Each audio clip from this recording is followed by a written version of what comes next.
የእግዚአብሔር ቤተሰቦች አንድ አምላክ በሚሆን በአብ በወልድ በመንፈስ ቅዱስ ስም እንደምን አደራችሁ? እንደምን ሰነበታችሁ? እንደምን ቆያችሁ? በቸርነቱ ለዚህ ቀን ያደረሰን ፈጣሪያችን እግዚአብሔር ስሙ የተመሰገነ ይሁን። እግዚአብሔር ከሁላችን ጋር ይሁን። ሌላው ሕፃናት ሳይመረምሩ ይታዘዛሉ። እስኪ ሳይመረምሩ ይታዘዛሉ በሉ። ምን ሳይሉ ይታዘዛሉ? ሳይመረምሩ ይታዘዛሉ። ሳይመረምሩ መታዘዝ ምን ማለት ነው? አይ ይሄ ነገር አይሆንም፣ ይሄ ነገር አይሆንም አይሉም፣ ይታዘዛሉ። እንዲህ አድርግ እሺ፣ ይሄን እንዲህ አድርግ እሺ። ሲደረግ የታየውን ሁሉ ያለመመርመር ይታዘዛሉ። እንደዚህ ሁሉ ለፈጣሪያችን ሳንመረምር መታዘዝ አለብን ይላል። ለአባቶቻችን መታዘዝ አለብን። አባ ጳውሎስ እና አባ ዮሐንስ የሚባሉ ሁለት አባቶች ነበሩ እና ደቀ መዝሙሩን ምን አለው መሰላችሁ? ከቃሉ ጋር ናችሁ? ሂድና አሉት። ሂድና ከጅብም የሚበልጥ ከነብርም የሚበልጥ ከአንበሳም የሚበልጥ ከዘንዶም የሚበልጥ ከአውሬ ሁሉ የሚበልጥ አንድ ጨካኝ አውሬ ነበረ። ያ አውሬ እየመጣ መቃብር ቤት ውስጥ ከብት እያደነ በግ እያመጣ ይመገባል። ሂድና ከዚያ መቃብር ቤት ውስጥ ከዚያ አውሬ ስጋ ቀምታ አምጣልኝ አለው። መነኩሴ ነው፣ ባይታዊ ነው። እንዴት አድርጎ ይቻላል? ኋላ ጭራሽ ደግሞ ምን ይሉታል? እሺ ብሎ የደሱ ሳይጠራጠር መታዘዝ በተፈጥሮ የማይቻለውን ኃይል ሁሉ ይሰጣል። እሺ ብሎ ሲሄድ ምን አደረገ መሰላችሁ? ወደዚህ አራቅ ሲል ቆይ አንድ ነገር ረስቼ ጆሮውን ይዘህ እየጎተትክ አምጣልኝ አሉት። በጣም አስቸጋሪ ጥያቄ ነው። አውሬውን ጭራሽ ስጋዞ መምጣት ከባድ ነው። እንደገና ደግሞ ምን ማለት አውሬውን ዘን እሺ አለ። እሺ አለ። ኋላ ምን አሉ? ራቅ ሲል ደግሞ እንዲህ አሉ። እምቢ ያለህ እንደሆነ አባ ዮሐንስ ነው የሚባሉት። አባ ዮሐንስ ና ብሎ አልበለዋል። ኋላ ሊበላ ሄደ። ስጋውን ይዞ ሊመጣ ሄደ። የአውሬ አገሳ ሊውጠው ስድግው ሊውጠው ሲያገሳ እኔ አይደለሁም አባ ዮሐንስ ና ብለዋል ሲለው እሺ ብሎ መጣለት። እየጎተተ ይዞት መጣ፣ አስረከበው ማለት ነው።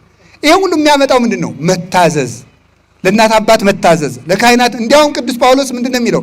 ለእግዚአብሔር ብላችሁ ለጠማማም ቢሆን ታዘዙ። እስቲ በሉ ለእግዚአብሔር ብላችሁ በሉ። ለምንም ቢሆን ታዘዙ። ለጥመቱ አንታዘዝም፣ ለጠማማው ነው የምንታዘዝ። ለጠማማው እንታዘዛለን፣ ጠማማነቱን አንቀበልም። ለጠማማ ሰውም ቢሆን ታዘዙ። ለጠማማ ሰው ስትታዘዙ ከመዘለ እግዚእነ ለክርስቶስ እንደምትታዘዙ ቁጠሩት። መታዘዛችሁ ምን ያደርጋችኋል? ያከብራችኋል። አንድ አባ ዳንኤል የሚባል የተከበረ አባት ነበረ። ስሙ የተጠራ መነኩሴ፣ ተአምርን የሚያደርግ በገድል ተቀጥቅጦ የኖረ ኃይለ እግዚአብሔር ያደረበት ነበር። ኋላ አንድ ወንበዴ እናቶች ገዳም አባ ዳንኤል ነይ ብዬ ልሂድ አለ። ሽፍታው ሄደና አንኳኳ። ማን? አባ ዳንኤል። ከፈቱለት። አያውቁትም አባ ዳንኤል።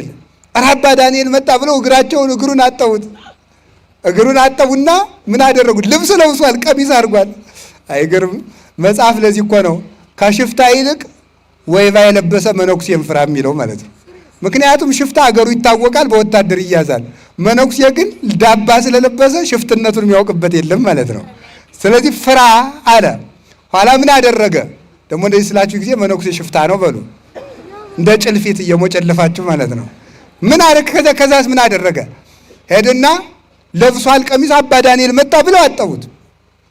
አጠቡና አንዲት የታመመች መነኩሴት ነበረች። እጣቢውን ሲደፉበት ተነሳች፣ ተፈውሳ ማለት ነው። እምነታቸውና መታዘዛቸው አባ ዳንኤልን እንዳጠቡ ተቆጠረላቸው። ወንበዴ አጥበው እንዴ ምንድን ነው የምታደርጉት? እኔ እኮ ሽፍታ ነኝ ወንበዴ ነኝ አለ። አይኛ አባ ዳንኤል መስለህን ነው።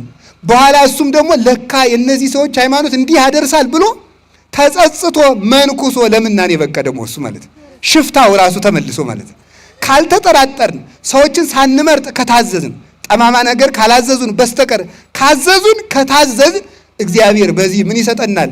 ኃይለ እግዚአብሔር ያሳድርብናል፣ ረድኤቱን ይሰጠናል። ስለዚህ የቅዱሳን የሕፃናት አንዱ ጠባያቸው እሱ ነው።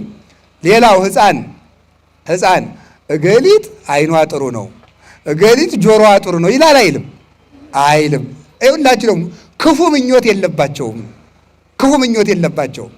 ዝሙት የለባቸው። ወንድ ሕፃን ቢሆን የሴት መልክ አያደንቅም፣ ሴት ሕፃን ብትሆን የወንድ መልክ አታደንቅም። ስለዚህ ምኞትን ቆርጣችሁ ጣሉ ነው። አይ በዚች ነገር ያስተላለፈው መልእክት ብዛት ምኞትን ቆርጠህ ጣል ነው። ምኞትን ለመቁረጥ ዓይንን መመለስ ነው። ቅዱስ ዳዊት ሚጦላ አይንቴ ከመይራ ከንቶ ዓይኖቼ ከንቱ ነገርን እንዳያዩ መልሳቸው አለ። ዓይኖቼ ከንቱ ነገርን እንዳያዩ መልሳቸው። ማን ያለ? ቅዱስ ዳዊት። የሰው ልጅ አይምሮ ከካሜራ በጣም ብዙ ሚሊየን ጊዜ አቅም አለው፣ ቀርጾ ያስቀራል። እና ሰውን ትክ ብላችሁ አትዩት እሺ። መልኩን ይቀርጽባችሁና ሌሊት እዚያ በኋላ ያን ሰው አምጡ ይላችኋል። ይሄ ነው ዓይንህን መልስ ነው። ወጣቶችም አስተውሉ፣ ሴቶቹም አብዳችኋል መቼም። እውነቴን ነው። ጨርቃችሁን እያሳጠራችሁ ራቁታችሁን ፎቶ እየተነሳችሁ ልቃላችሁ። ወንዱ ዓይኑን አፍጥጦ እዚያ መሃል። አሁን እኮ እንኳን ጻድቅ ወንድ ጀግና ወንድ እንኳን አናገኝም። ወደፊት ጅላጅል ነው ዝም ብሎ ማለት አልቋል። በሴት ፎቶ የነሆለለ ነው በእውነቱ ማለት ነው። ይሄ እኮ ነው። አታውቁም? ሴቶች ታይተው የመወደድ ጸጋ አላቸው። የዚህ ምስጢር ደግሞ እነግራችኋለሁ የሌላ ቀን። ታይተው ነው የሚወደዱት። ለምን መሰላችሁ? አዳም ሔዋንን ስለጠላት እንጨት አብልተሽ አጠፋሽ ስላለ እዚያ በኋላ ሴትና ወንድ ጠበኛው ነው ሊቀሩ ሆነ። እዚያ በኋላ እግዚአብሔር ለሴት ልጅ ምን አደረጋት? ታይታ እንድትወደድ አደረጋት። ስለዚህ ሴትን እያየ ሰው ወንድ ይወዳል ማለት እና ዓይን ላይ መጠንቀቅ ነው። ሰምታችሁኛል? ዓይንህን ካልተጠነቀቅ አጥምዶ አናውዞ ይጥልሃል። ታላቁ እስክንድር የሚባለው እስክንድር 127 ሀገሮችን ቀጥቅጦ የገዛው እስክንድር ለወታደሮቹ የሚመክራቸው ምክር ምን ነበር መስላችሁ? በጠላት ሀገር ሂዳችሁ በውሃ ጥም እንዳትሸነፉ፣ በሴት እንዳትሸነፉ ነበር ያላቸው። በምንና በምን ያላቸው? በውሃ ጥምና በሴት እንዳትሸነፉ፣ ካልሆነ ትሸነፋላችሁ ነበር የሚላቸው። እና ውሃ የፈለገ ቢጠማቸው አይጠጡም።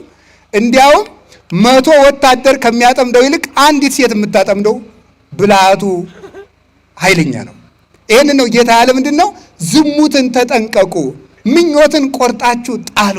ህሊናቸው ንጹህ ነው። ሕፃናት ህሊናቸው ንጹህ ነው። አሁን ቅዳሴ ሲቀደስ እግዚአብሔርን እኮ ያያሉ። ይገርማቸዋል። ሕፃናት ቅዳሴ ሲቀደስ እግዚአብሔርን ያዩታል። እኛ አይታየንም፣ የኃጢአት መጋረጃ ስለጋረደን። ብፁዓን ንጹሐነ ልብ እስመ እሙንቱ ይሬእይዎ ለእግዚአብሔር። ልባቸው ንጹህ የሆኑ ሰዎች እነሱ ንዑዳን ክቡራን ናቸው። ማንን ያዩታልና? እግዚአብሔርን ያዩታልና። ስለዚህ ሕፃናት ይህ ናቸው። ሌላ ሕፃናት የሕፃናት ኃይላቸው ልቅሶ ነው። እስኪ በሉ የሕፃናት ኃይላቸው በሉ። የሕፃናት ኃይላቸው ምንድን ነው? ድገሙት እንጂ። የሕፃናት ኃይላቸው ምንድን ነው? ልቅሶ ነው። የክርስቲያኖች ኃይላችን ምንድን ነው? እንባ ነው። የክርስቲያኖች ኃይላችን እንባ ነው። ይለቀሳል፣ እንባ ያሰጥማል። ብረት፣ እሳት ወይም ደግሞ ሌላ ነገር የማይቀደውን ሰማይ ቀዶ የሚወጣ እንባ ነው። እስራኤላውያን 215 ዓመት በግብፅ ባርነት ሲኖሩ ፒራሚድ እያሰሩ ሲያሰቃዩቸው ዱባ እያበሉ የማይጠቀሙበትን ጡብ ሊቃውንቱ እንዴት ተርጉመውታል? ዛሬ ግብፅ የምትኮራበትን ፒራሚድ የሰሩት ግብፃውያን ናቸው። ያንን ከዚያ ፒራሚድ ግን ግብፃውያን እስራኤላውያን አይጠቀሙም። ያንን ጡብ እየተኮሱ ጭቃውን እያቦኩ ያንን እየተኮሱ ይሰራሉ። እነዚህ የማይጠቅማቸውን የኃጢአት ግንብ የሚሰሩ የምዕመናን ምሳሌ ነው ይላሉ ሊቃውንቱ። ከዚያ በኋላ ምን አደረጉ? ነፍሰ ጡሮችን ሁሉ ጭቃ አብኩ ይሏቸዋል። አንዲቱ ስትረግጥ ምጡ አመጣ። እዚያው ላይ ኧረ ምጥ ደረሰ ስትል እዚያው ላይ ውለጂው፣ የሰው ደም ጭቃውን ያጠነክረዋል እንጂ ምን ይላል ብለሽ ነው አሏት። እንዲህ አለ ጭክና በእውነቱ ማለት ነው። በእኛ ዘመንስ ይህ አልተሰራም ብላችሁ ምን ያላደረግነው ኃጢአት አለ? የቀረን ነገር እኮ የለም በእውነቱ። እንባዋን አለቀሰችና በእጇ እንዲህ አድርጋ በእጇ ይዛ ወደ ሰማይ ሀሎኑ በዚህ ሰማይ እግዚአብሔር አዶናይ፣ እውነት በዚህ ሰማይ እግዚአብሔር አለ ብላ ወደ ሰማይ እንባዋን ስትረጨው ሰማይ በጦርነት የማይከፈተውን ሰማይ እንባዋ አንኳኳው የሰማዩን ደጅ። እግዚአብሔር የምሕረት በሩን ከፈተ። ወንድማቸውን ሽጠው ዮሴፍን ለግብፅ ባርነት ሽጠው እነሱ 215 ዓመት የተገዙበትን የባርነት ቀንበር በአንዲት ሴት እንባ ተሰበረ። ከዚያ በኋላ ሙሴን ያህል ሰው አስነሳ። ክንደ ብርቱውን ሙሴን ያለ ሰረገላ ተዋግቶ እግዚአብሔርን ይዞ በዕድ ጽኒት ወበመዝራይት ልዕልት እስራኤላውያንን ከግብፅ ባርነት ፈልቅቆ ፈርዖንን ከነሰረገላው አስጥሞ ይዟቸው ወጣ። ሕፃናት ኃይላቸው እንባ ነው። እኛም ማልቀስ አለብን። እውነቱ ማለት አላችሁ። አሁን ሰው እኮ አያለቅስም። ታለቅሳላችሁ? እንዲያውም ማን ነው በቀደም ሲነግረኝ የአዲስ አበባ ሰው እዚህም ጎንደር ይኖራል። ባለሀብቶቹ ዘመድ ያልሆነውን ድሃ ከፍለው ማስለቀስ ጀምረዋል አሉ። ዘመድ ሲሞት እንደው ቆይ ድረስ እኮ ነው በእውነቱ ማለት ነው። ማስለቀስ እዚያ ተሰብስቦ ማስለቀስ ማለት እናቴ እያለ ማልቀስ። እናቱ አይደለችም፣ አክስቱም አይደለችም። እንዲያውም ሰውየው የሚያለቅሰው ወይኔ ለሳንቲም ብዬ እንዲህ ላልቅስ ብሎ እያለቀሰ ይሆናል ሰውየው ማለት ነው። ሰው ደግሞ ለዚህ ጉዳይ አለቀሰ እያለ ሊያለቅስ ይችላል ማለት ነው። ለምንድን ነው ግን እንዲህ ልባችን የደነደነው? አሁን ክርስቶስ ሞተ ቢሉ ሰው ያለቅስ፣ ኃጢአቱ ያስለቅሰው ምን አይል እና እንባን እንዴት ማግኘት ይቻላል የሚል ሊቃውንቱ በጣም ብዙ ተመሳጥረውበት አመስጥረውበታል። እንባ የሚገኘው መጀመሪያ ራስን ማየት ሲቻል ነው ይላል። ማንን ማየት ሲቻል? እስቲ በሞቴ ሰሞኑን እስከ ልደት አንድ ቀን ለ1 ሰዓት ወይም ለ2 ሰዓት ቁጭ በሉና ወረቀትና እስክሪብቶ የያዛችሁ እኔ ማን ብላችሁ ጻፉ።